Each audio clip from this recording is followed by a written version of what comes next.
They say that you haven't done this yet, but they say there's 3 phases to the game. You play, you coach, you umpire. Got this uniform for you, Mike. Well, I tell you, that's how I got into the interviewer part. They keep me around the game. Right. And it took me ultimately to a whole nother level, getting in the professional part of it and this and that. But I tell you what, when it comes to them parents, that's one thing I had from day one. When I had my meeting, I let them know, number one, I'm the star of this program. Parents, you sit in the stands. You ain't got nothing to do with what goes on the field. I cut all that, nip all that stuff in the bud. I tried. They just started getting stronger and stronger. And I started getting, be honest, just tired of it. Yeah. Just like, why? You don't play for me, your kid do. You know, but you see it now. It's even it's bad now, Mike. Just travel ball and daddy ball combined now. That's what you got today.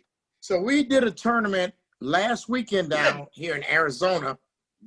And because of COVID, they decided that no one could sit in the entire complex. You know how they have the 4 fields back to back? Yeah. And there's like a building in the middle that's got the concession on it. So we're on one of those type of things. No one could sit on the pavilion. No one could sit from the home plate side of the dugout all the way around to the other home plate side. So all fans had to sit back of the dugout, down the foul lines, in the outfield. We hadn't played 3 innings before. Umpires were coming up to me going, "This is great. We don't have to listen to any fans." Hey, you know, coaches was like, "I like this. Can we do this all the time?" We were doing it because of COVID.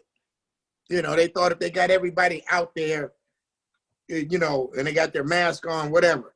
Yeah. So they just didn't want them back there. People don't want the parents. Well, that was one advantage of playing on the road like we did so much. Yeah. I didn't have no parents at the game. It was always us. We became a little crew. Why you didn't tell me? I'd have bought a bus from you. Well, your bus kept breaking down, though, my Mike. secrets now. Mike, your bus broke down. And then you would leave people. Got more than once. And you would leave them. I remember them kids saying, "Hey, I was late for the bus." I said, "What happened?" He said, "He left me." Oh, no. All right, Mike ain't left. At 4 o'clock, you can be walking down the street at 4 o'clock in 30 seconds. I'm still pulling off and ain't letting you on the bus. Well, that gets you ready for college, because ready for the next level. You walk out on that field in college late, you might as well drop your uniform for your college career over with. Right. Yeah. We did a lot of stuff. We had a lot of fun, Mike. And we never disrespected any kids or other programs. You know, I think we did it right. I do. I wouldn't change anything we did. Except for I beat you more often though. Well, yeah, you would, but that would be hard. I'm gonna tell you what my secret was to beating you. I can tell you now because we ain't getting ready to play. Tell me your secret. I want to hear it, Mr. Morgan. Pitching. As long as you ain't pitching Tyrone Triplett, I'm good. I had some horses too now. You did. We hooked up in some good games now. You got to admit that. I'm about to tell you some of your best games you ever had in your career. Absolutely. But see, you had all the free swingers. Probably. I'm putting the bunt down. I'm still in the base. Well, I'm not saying you didn't play. Everybody didn't have Marcus Nettles who could put one down and run the first base in a 3-3 now. Well, once I got Marcus to understand that you can't steal first base, but if you get the first, that's a triple, boom. And I guess the secret too was I had Dennis bone break. Yeah. Dennis, I mean, I'm good at coaching. Dennis is a genius at 2 things: recruiting and writing the perfect lineup. And Dennis, you got to find that money too now. Well, yeah. I find that money. Yeah, he did. And for those of you all that don't know who Dennis Bone Break is, he's the last hippie in America. Okay, Longest but beard I ever seen. but he did a lot for kids on the east side of Chicago, south side, as far as just getting them opportunities to play baseball. I mean, he gave me my first team. I was 19 years old. I was still playing. And guess who my starting pitcher was on my first team? Marvin Freeman. Oh, Lord. 13 years old, throwing darts. But Dennis gave, he gave kids opportunities. Yeah. And then we started coaching together and it really got ridiculous. But just a lot of fun. And I know a lot of people shout out, bow down, whatever. Great guy, Joe Haley.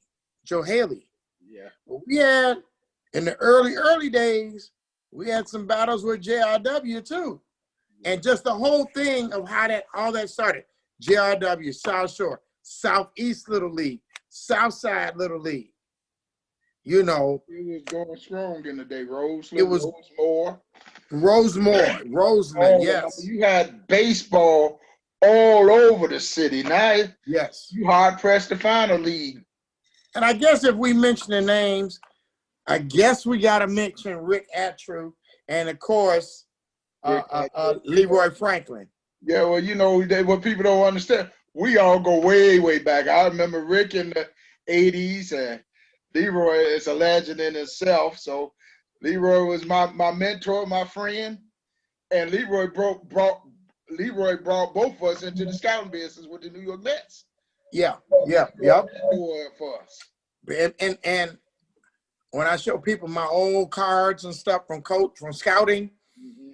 and they look at you like, wow, but we were actual full-fledged scouts. Leroy went and got a uniform. I'm still trying to figure that out.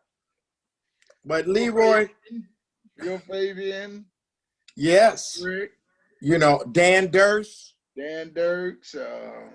And he's still out there. Dan out there doing it. These guys is all legends.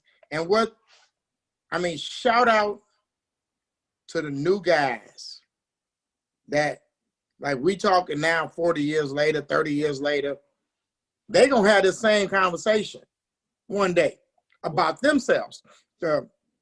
Rob Fletcher doing great things. You needed Rob Fletcher when you was the head coach at Olive Harvey. He wasn't there then. He's I know, but I'm just saying, they got a baseball guy as the AD. Yeah. You was trying to get them to just put a field there. So how things progress. So you got Rob Fletcher. Let me see who else is out there. You got Kenny Fullman. Kevin Cole. And all the late Ro Coleman. They was walking around with what you want to say diapers on when me and you was out there doing it, and they in the forefront, but they don't understand. In essence, we paved the way for this. Yes. A lot of people don't know that. They don't know the dues we paid. They don't know what we put into it. We was enjoying it. We was doing it for the love of the game. We wasn't getting rich. We wasn't making. We didn't get paid at all. They don't know that. It was the love of the game. We didn't get now. They didn't come up and they getting little grants and little stipends for coaching. We didn't get none of that. We don't know nothing about all that stuff. No, and that's taking it to the next level, but we didn't get that. So when getting these guys, they boasting on Facebook and this and that about this person signed with this school, this person. Look, we picked up the phone and made calls for these guys and got them in the schools way before they was doing that stuff, before they even knew about that kind of stuff. Dennis Bonebreak picked up the phone literally after Emil Brown graduated from Harlan. That summer, Emil Brown played with our travel team. Damn, that dude could hit. But anyway, Dennis picked up, because he said, where you going to school? He said, I don't know. Nowhere right now. Yeah. Dennis made one phone call. Was it Miami-Dade in Florida. Next thing I know, season over with, meal on the plane, and the rest is history.